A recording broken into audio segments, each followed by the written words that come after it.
Думать не хочу на эту тему. Конечно.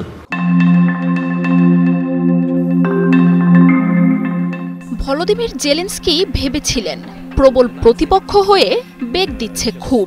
Biden ভেবেছিল ইউক্রেনকে দিয়েই শায়েস্তা করা যাবে তার, আর ইউরোপীয় আত্মবিশ্বাস জন্মেছিল তার জয়যাত্রা ঠেকিয়ে পাওয়া যাবে নিস্তার।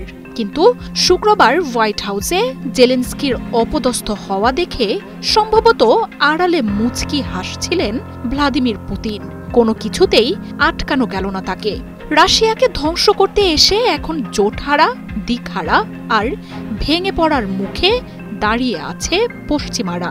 ইউরোপ আমেরিকার এত বৈরিতা আগে কখনোই দেখেনি বিশ্ব, আর সব দেশকে এই পরিস্থিতিতে এনে দাঁড় করানোর মাস্টার মাইন্ড সেই ঠান্ডা মাথার খেলোয়াড় পুতিন। এক সময়ের তুমুল বন্ধুত্ব থাকা যুক্তরাষ্ট্র ও ইউরোপ এখন একে অপরের মুখোমুখি। ক্যামেরায় ওয়াও, স্টাইল দেখাও, Xenon X21 পারলে ঠেকাও। ইউক্রেনকে কেন্দ্র করে দেশগুলোর দূরত্ব দিন দিন বেড়ে চলেছে।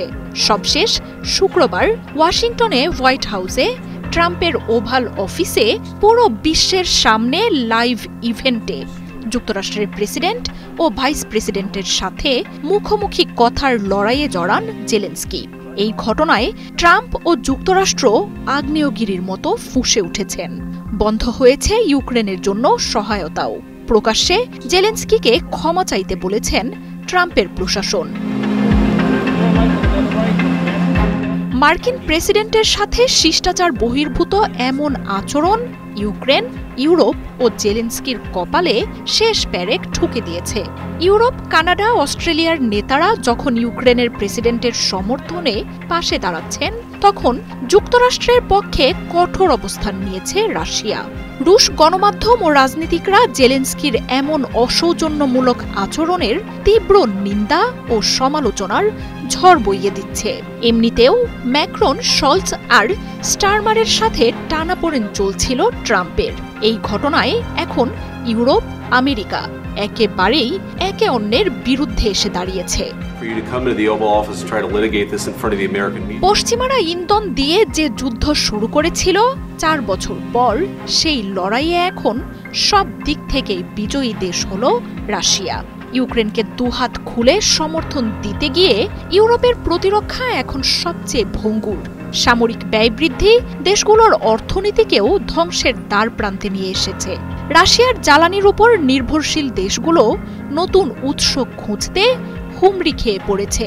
শেষমেশ চোরাই পথে নিষেধাজ্ঞা থাকা রাশিয়ার কাছ থেকেই আরও বেশি দামে কিনছে জ্বালানি। ইউক্রেনের এই যুদ্ধ ইউরোপ আমেরিকার চিরাচরিত মিত্রতার ভাঙন ধরানোয় অঞ্চলটি এখন পুরোপুরি ছিন্ন বিচ্ছিন্ন। যুক্তরাষ্ট্র হাত উঠিয়ে নেয়ার হুঁশিয়ারি দেয় ভাঙনের মুখে প্রতিরক্ষা জোট ন্যাটো। অন্যদিকে যুদ্ধের সময়টাতে চীন, উত্তর কোরিয়া, তুরস্ক ও ইরানের মতো শক্তিগুলোর সাথে বিকল্প এক শক্তিশালী জোট গড়ে তুলেছেন রুশ প্রেসিডেন্ট ভ্লাদিমির পুতিন। রাশিয়াকে ধ্বংস করার লক্ষ্য নিয়ে ইউক্রেনকে উস্কে দিয়ে শুরু করানো যুদ্ধে এখন নিজেরাই পতনের মুখে পশ্চিমারা। অনিরাপত্তা আর শঙ্কায় ছুটোছুটি শুরু করেছেন নেতারা। অপরদিকে পুতিনের নেতৃত্বে আগের চেয়েও আরও পরাক্রমশালী রাশিয়া। যুদ্ধ শুরুর পর থেকেই রুশ প্রেসিডেন্ট পুতিন বলে এসেছেন, পশ্চিমা নিষেধাজ্ঞা রাশিয়াকে আরও শক্তিশালী ও স্বয়ংসম্পূর্ণ করে তুলেছে। মার্জিয়া উপমা, ৭১।